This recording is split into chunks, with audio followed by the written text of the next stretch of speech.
Vamos ouvir então nossa irmã Janice Sampaio com o tema Vivendo as Leis Morais do Dia a Dia.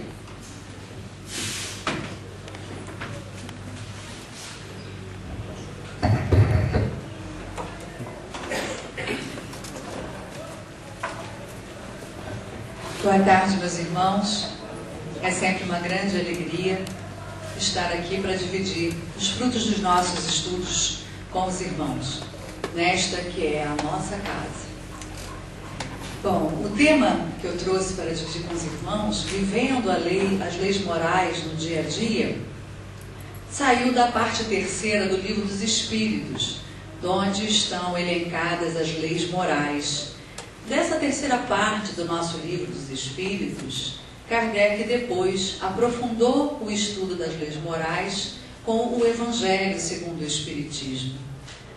E nós entendemos que, se somos espíritos criados simples e ignorantes, e temos a ser exercido sobre nós um tropismo, ou seja, uma atração irresistível para a perfeição, nós só podemos evoluir à medida que entendermos que estamos regidos por leis. Que leis são essas? Leis civis? Do Código Civil Brasileiro? Leis do Código de Coimbra? Leis dos Estados Unidos para os americanos? Não.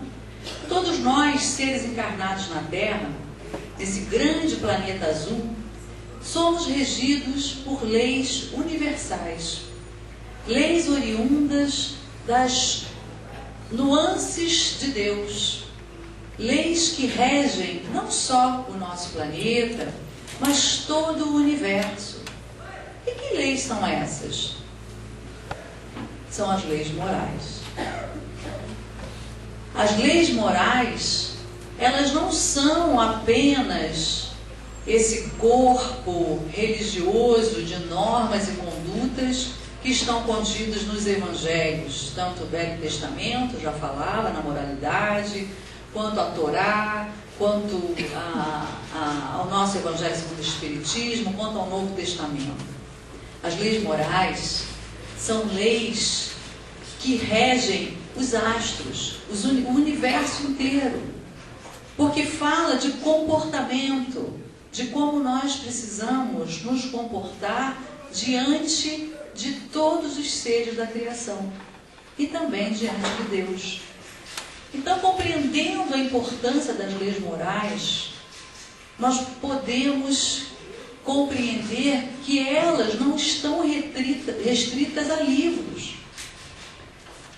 Evangelho, que é o sinônimo de leis morais, não é algo para nós termos o conhecimento material.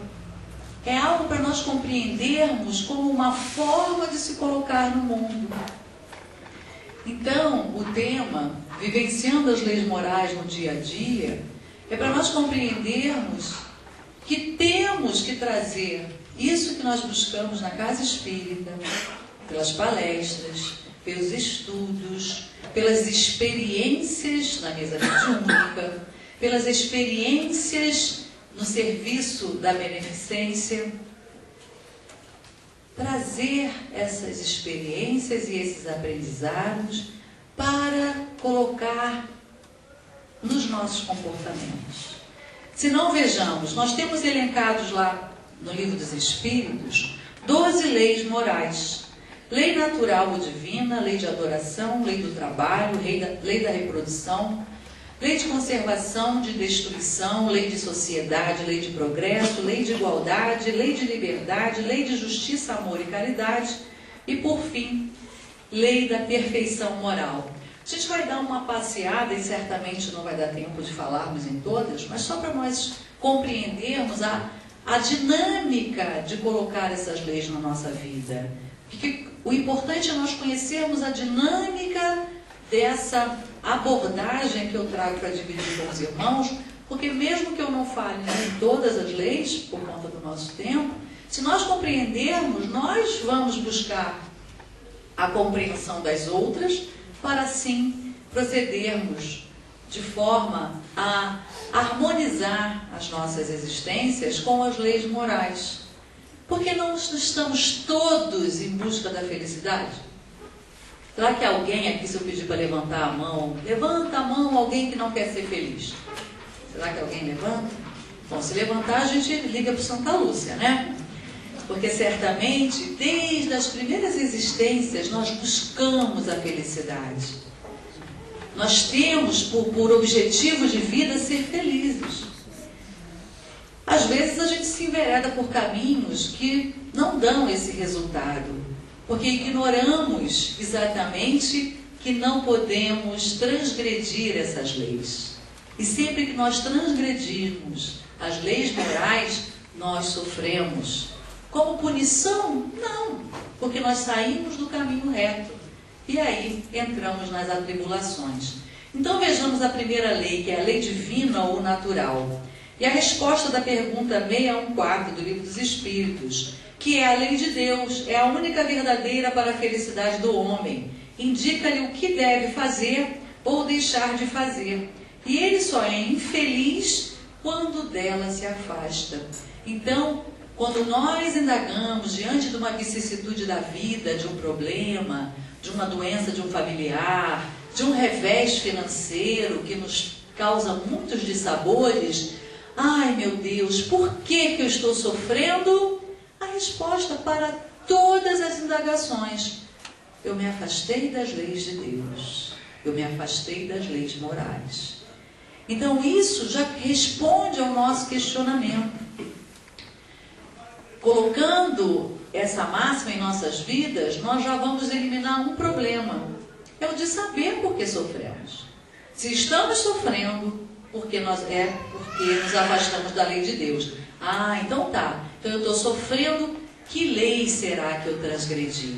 E aí fazer esse exame, aproximando o Evangelho de Jesus na situação real do dia a dia. Por exemplo, se a gente está diante de alguém que está pecando, que está errando, como é que nós aplicamos o Evangelho numa vicissitude dessa do dia a dia? Quando eu abro a minha boca para criticar, para apontar o erro do outro, por exemplo, algo que nós fazemos sempre, ao vermos o noticiário da TV, um estuprador que molestou uma criança de 5 anos. Nós nos indignamos, apontamos o dedo, cadeia, é crime hediondo, muitos blasfemam, cadeira elétrica, tem que ter pena de morte. Não é assim que a maioria de nós faz? Mas não podemos fazer assim, porque estamos transgredindo a lei de Deus. E aonde eu vou buscar um modelo para se encaixar nessa situação do dia a dia? Na passagem da mulher adúltera, onde Jesus nos ensina: atirai a primeira pedra, aquele dentre vós que tivesse em pecado. Nos mostrando que somos seres falhos, assim como esse irmão, que ora está talvez cometendo um erro que nós já não fazemos mais, mas que precisamos compreender que já fizemos muito pior. E que pedimos, imploramos a tolerância e a complacência de Deus para com os nossos erros. E agora nós esquecemos que aquele irmão que lá está, acometido daquela insanidade, porque para cometer um ato desses com uma criança, a pessoa tem que estar muito doente. E nós precisamos vê-lo desta forma, trazendo Jesus, aquele a quem dizemos seguir. Somos cristãos. E o que é ser cristão para cada um de nós? Seguir o Cristo quer dizer tê-lo como modelo. Nós não encontramos o Cristo quando viemos à casa espírita. Nós precisamos ter o Cristo dentro de nós, a ser refletido nas nossas atitudes. E aí, Kardec pergunta aos imortais: mas onde está inscrita as leis de Deus? Poxa, Aquela pessoa ignorante que não sabe ler, ela não tem acesso às leis de Deus, não consegue ler as escrituras, os textos bíblicos, nem os textos sagrados. E aquele silvícola selvagem, que não tem acesso à cultura, como ele vai ter acesso às leis morais? E os espíritos imortais nos respondem na consciência. E nós vamos ver que por mais ignorante que seja uma criatura, ela sabe o que é certo. Ela sabe como deve agir diante de cada situação. Basta que ela escute a sua consciência, que é a voz de Deus dentro de nós, a nos dizer: filho, eu estou em ti. Tu foste feito por amor. Existe dentro de cada um de nós o amor de Deus. E é a nossa consciência que faz a ligação com o Pai, a nos lembrar a nossa essência divina. Então, meus irmãos, nós não podemos dizer eu não sabia. Mas o Espiritismo é essa grande ferramenta que vem nos relembrar daquilo que já sabemos, para que nós saibamos com mais vivacidade o que devamos fazer.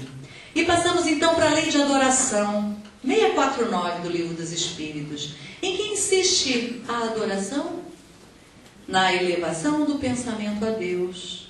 Deste, pela adoração, aproxima o homem sua alma. É através da oração que nós nos religamos ao Pai.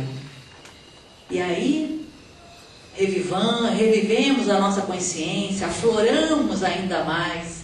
Então, a lei de adoração é uma lei natural, onde nós não podemos nos esquecer de ir ao Pai através da prece. E pela prece nós podemos adorar. O que é adorar a Deus? É reconhecer que existe uma consciência maior. E existe uma causa primária, uma inteligência suprema, que é o nosso Pai de amor, como Jesus nos ensinou. Tirando aquela velha imagem do Deus punitivo, aquele Deus que tínhamos medo de nos reportar a Ele, porque Ele era vingativo, Ele punia, Ele era austero. Jesus então nos mostra que Deus é amor. Então, precisamos reconhecer esse Pai de amor pela adoração. Podemos ainda rogar, que é o que mais fazemos, pedintes que somos, e temos muito que pedir mesmo, mas pedir nada que não seja essencial ao espírito imortal que somos. Podemos pedir força, fé, coragem para vencer a nós mesmos, para sermos fortes diante das nossas tentações e más tendências, para rogar discernimento para as situações, diante de uma injustiça ou de um ser que perpetra ainda algo que aos nossos olhos ainda é muito difícil compreender, como um estupro, que nós tenhamos aclarada a nossa consciência para perceber que ali está um irmão em evolução como nós, para que tire o ódio dos nossos sentimentos, para que, se a gente ainda não possa amar a um ser que ainda está em tamanho erro, que nós pelo menos sejamos neutros e não vibremos ódio para esse irmão. É pela prece que angariamos a força necessária para bloquear um mau pensamento, para calar uma maledicência. Deus, Pai de amor e bondade, dai-me força para vencer a mim mesmo. Pedir. Diante de uma situação difícil, de uma perda do ente querido, por exemplo, Pai, dai-me a força e o entendimento para compreender que Tu sabes melhor para mim o que precisa ser feito. Ter força de pedir, humildade e agradecer. Agradecer a cada dia quando acordamos e abrimos os olhos. Mais uma oportunidade bendita de estarmos na Terra, de evoluirmos, de compreendermos, de ajudarmos, de sermos um espelho daquele a quem seguimos. Se ainda não somos capazes de amar como Jesus nos ama, mas se já seguimos o Cristo, somos capazes de sermos mais gentis, mais delicados, mais pacientes. Obrigada, Pai. Passamos então à lei do trabalho. Pergunta 674. A necessidade do trabalho é lei da natureza? O trabalho é lei da natureza, por isso mesmo que constitui uma necessidade. E a civilização obriga o homem a trabalhar mais, porque lhe aumenta as necessidades e gozos. Então nós vamos ver que a lei do trabalho é uma lei da natureza. Quando bater aquela preguiça, que nós começarmos a pesar para o nosso familiar, ou para o nosso colega da casa espírita, eu podia pegar, encher esse jarro, não, mas o fulano está ali, deixa que ele faz. Nós não estamos seguindo a lei do trabalho. A lei do trabalho nos concita a não deixar que escape uma oportunidade de ser útil. E nós vemos aonde o exemplo da lei do trabalho? Jesus. Meu Pai ainda trabalha e eu trabalho também. E aí podemos pensar, se Deus trabalha, se Jesus trabalha, como eu posso querer, ainda que a minha cama esteja quentinha de manhã, não levantar e fazer aquilo que me compete? Precisamos trabalhar. E o trabalho, meus irmãos, conforme diz no livro dos Espíritos, os Espíritos nos esclarecem, é qualquer ocupação útil. Se eu estiver doente em cima de uma cama, eu posso trabalhar. Eu posso orar, por exemplo, pelos suicidas, irmãos tão necessitados, que cometem esse ato de rebeldia contra as leis que regem o universo. Irmãos que necessitam de toda e qualquer prece. Então nós podemos trabalhar incessantemente no bem. E nós podemos lembrar as águas estagnadas que não trabalham, não se locomovem, não dão utilidade às suas moléculas, elas apodrecem e viram repositórios de energias negativas, de doenças. Porque tudo aquilo que não tem utilidade se transforma no mal em si mesmo. Então, olha a lei moral sendo trazida para o nosso dia a dia, quando nós somos convidados a trabalhar na caridade, nos nossos trabalhos profissionais, na nossa casa, quando nós podemos lavar um copo e não fazemos, nós pesamos aquele trabalho para alguém.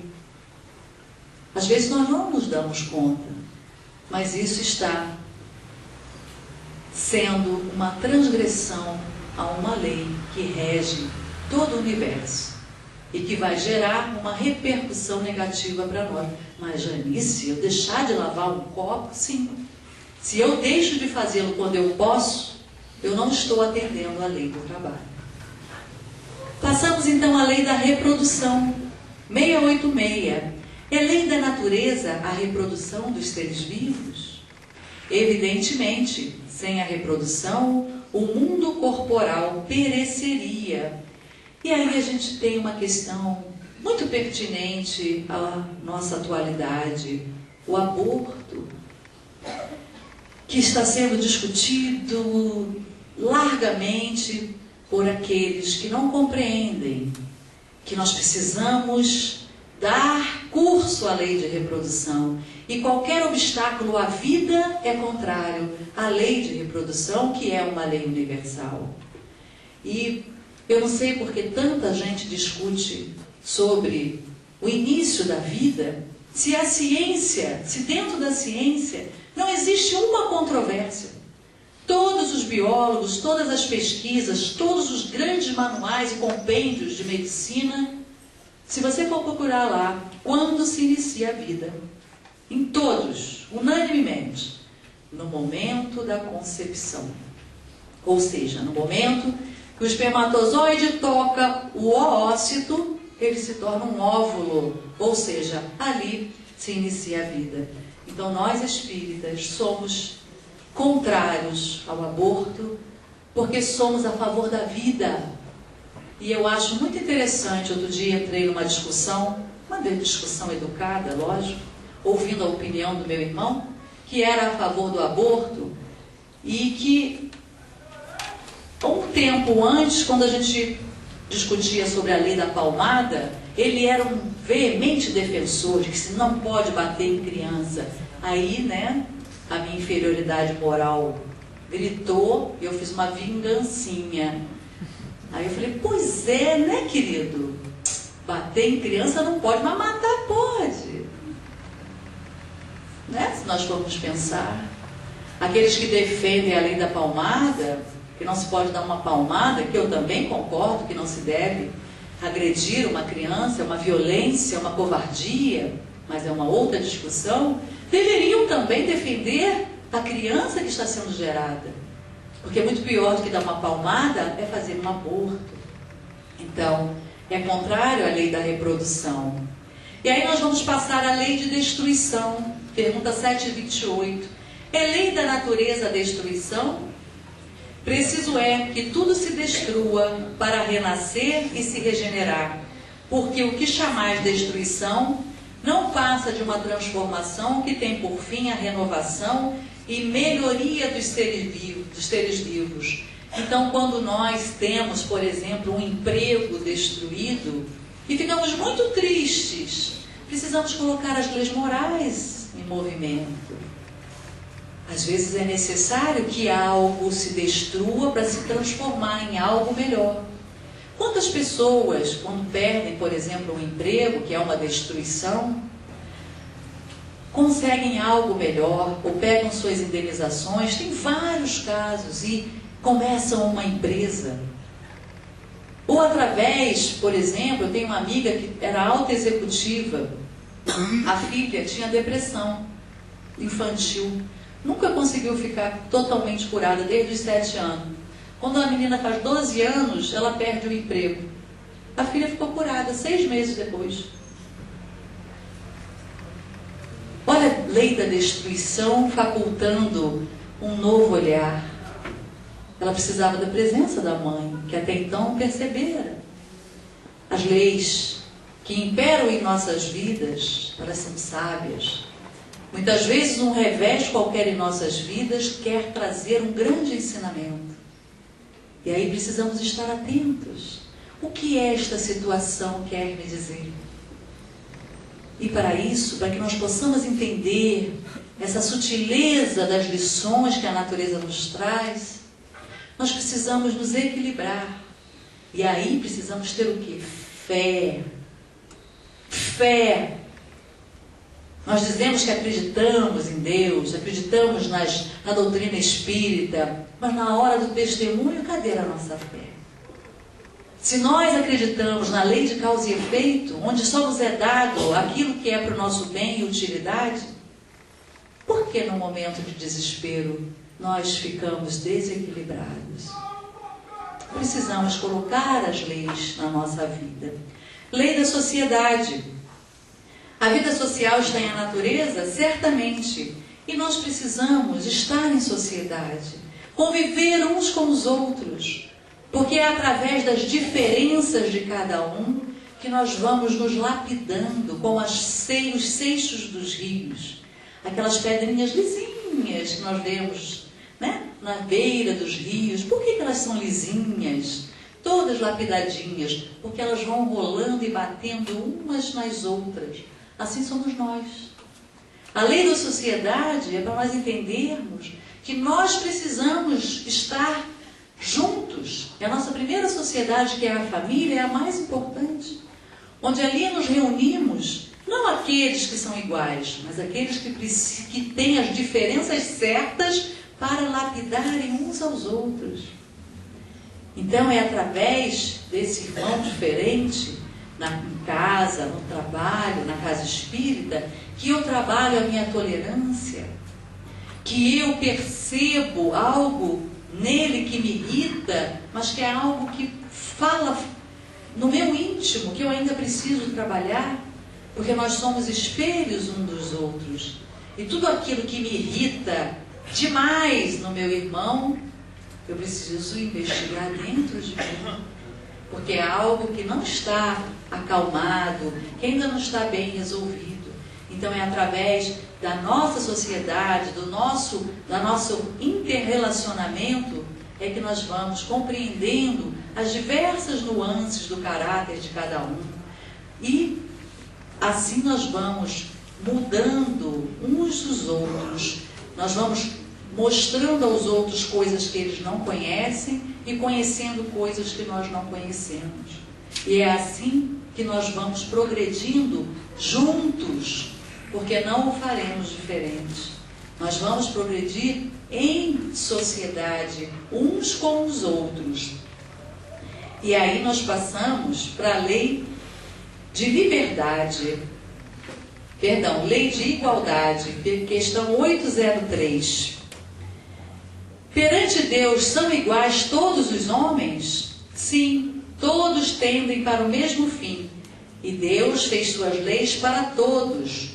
Dizeis frequentemente, o sol, luz para todos.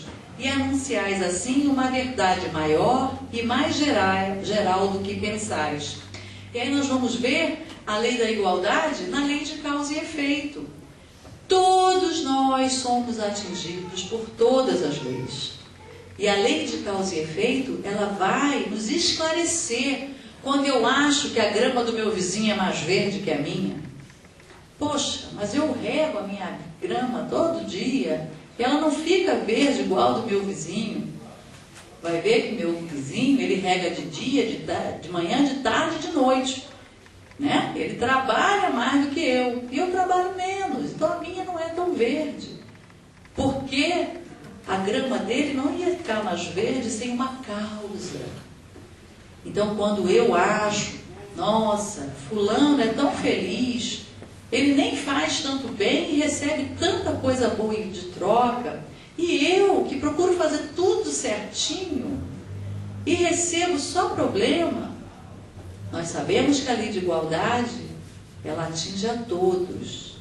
Então, ou eu estou me superestimando, né, e inferiorizando o outro, ou eu não estou percebendo que existe uma causa muito maior do que a que eu consigo enxergar. Porque a cada um segundo as suas obras. Ninguém colhe aonde não semeou. A cada um vai ser dada exatamente na medida em que ele se entregou para aquilo. E aí eu costumo dizer que tudo que nós queremos recolher da vida, das pessoas, da materialidade, tudo nós precisamos, em primeiro lugar, doar. Porque a vida não dá nada, ela só devolve.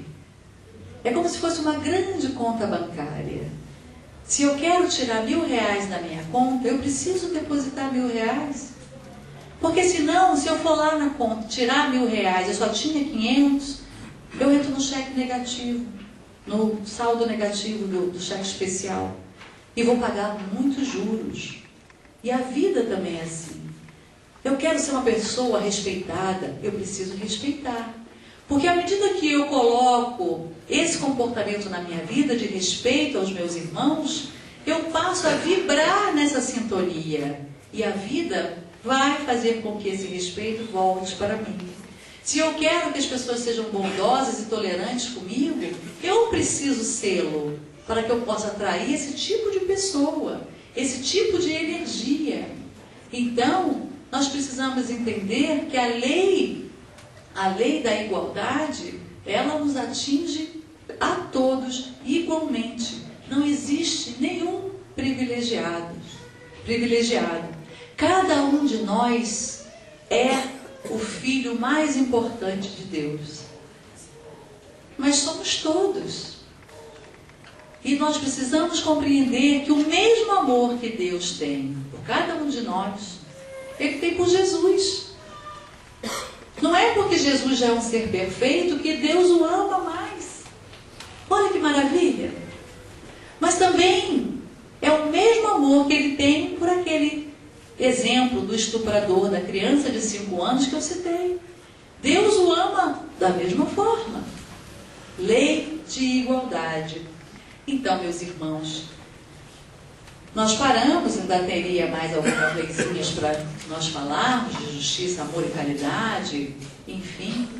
Mas já deu para nós compreendermos que as leis morais, elas são um código divino de comportamento moral que nós devemos empreender em nossas vidas. Nós devemos nos evangelizar e levar o Evangelho de Jesus para as nossas vidas. Não é uma vez por semana quando viemos à casa espírita. Já imaginaram nós lidarmos no dia a dia com uma sociedade evangelizada? Um trânsito evangelizado? O atendente da padaria evangelizado? O político evangelizado? Nós queremos, né? Um marido evangelizado, todo tolerância, amor, bondade, paciência. Vai nos esperar nas compras do shopping 6 horas seguidas, com um sorriso nos lábios. Uma esposa evangelizada, vai assistir o futebol calada, sem dar nenhuma opinião, feliz da vida. Não é? Tolerante, compreensiva. Nós queremos. Mas então, lembremos do querido Mahatma Gandhi. Seja a mudança que você quer ver no mundo. Que sejamos nós a inaugurar o Evangelho em nossos corações e a levar esse Evangelho aonde quer que estejamos, para que possamos refletir a luz que vem do Pai, o perfume do amor de Jesus, balsamizando todos os ambientes onde nós estivermos, através dos nossos sentimentos amorosos e das nossas atitudes, implementando o Evangelho em nossas vidas. Muito obrigada.